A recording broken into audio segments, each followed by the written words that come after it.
Hi, this is Jason Fielder with the Daily Forex Report for February 11th. We are looking at the US-Japanese yen pair first. This pair did pull back. It's still moving higher and still within its trend to the upside, trend lines to the upside.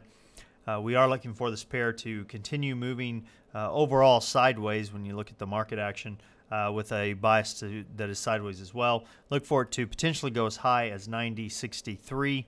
Possibly as low as 89.01. Look for some resistance around 90.05 and look for some support around 89.25. Okay, now the Euro-USD pair. This pair closed lower, did have a pretty decent range for today. Didn't quite break our support level that we have right here. We are looking for this pair to continue moving sideways with a bias to the downside. Look for it to potentially go as high as 138.64, possibly as low as 135.19. Look for some resistance around 138.00 and look for some support around 135.85. Now, looking at the pound US dollar pair, this pair closed up today. It is moving sideways pretty strongly. We are looking for it to continue moving sideways with a bias to the downside. Look for it to potentially go as high as 158.02, possibly as low as 154.66. Look for some resistance around 157.75 and look for some support around 155.50.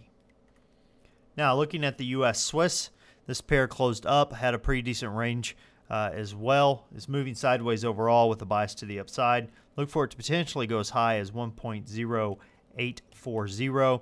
Possibly as low as 105.78. Look for some resistance around 107.75 and look for some support around 106.15. All right, as far as news announcements goes, tomorrow we have the Eurozone releasing their gross domestic product for the fourth quarter.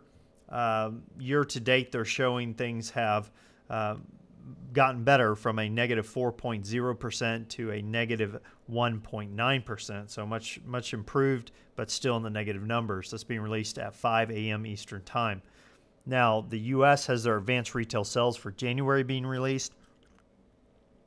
That's being released at 8:30 a.m. Eastern Time. Consensus on that is that things have gotten much better from a negative 0.3% or negative 0.3% to a positive 0.3%. And we also have the University of Michigan confidence report for February being released a little bit before 10, around 9:55. Consensus on that is that things have moved a little bit higher from 74.4 to 74.8. Well, that pretty much wraps us up for our calendar.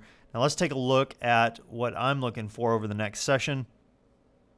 Basically have a breakout to the downside that I'm looking for. It's good for about 43 pips. We're fairly close to it from a price standpoint, so I believe we should get it. It should hit fairly soon. So definitely take a look at this. I do believe the market action shows that over the past several sessions that we've been, the past 3 sessions, exactly, that we've been able to go through this price. I'm looking for a short at the 1.0692 level and looking to exit the trade at 1.0649. So about 43 pips is what I'm looking for on this one. You can use a 1-to-1 risk to reward or use a 30 pip stop loss if you want to improve the profit to loss on this.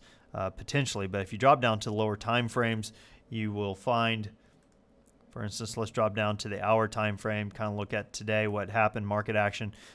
We started in the middle of this, dipped below it, came through it pretty strong. I do believe if we get a pullback from today's market action that we will see this pair essentially go right through this fairly quick. So that is what I'm looking for. You notice we have an area of support that's developing a little bit above it. We have previous resistance that shares it to some degree further back, some resistance. So this support area, if it gets broken, I believe it will break through my target short, and then we should zip on through it fairly quick. If you notice, we went through it decently. We have 1, 2, 3, 4, 5 bars until it went through price. On this side, we have 1, 2, 3, 4, 5, 6, 7, 8, 9. That one took a little bit longer. This may be a little bit longer of a trade. If you notice further back, though, we went through it 1, 2, 3, or 4 bars, 4 1-hour bars. So look for this trade to take anywhere from, I would say, 4 to 9 bars, 4 to 9 hours historically to go through it. I think we'll go through it a little bit quicker if we do get the pullback. Pullbacks tend to be a little bit quicker. This was an anomaly because it was towards the end of the day. I do believe it'll happen in the height of action, and we'll be able to pull a lot of pips out of there real quick. Well, that pretty much wraps us up for today. So until next time, this is Jason Fielder. Good trading.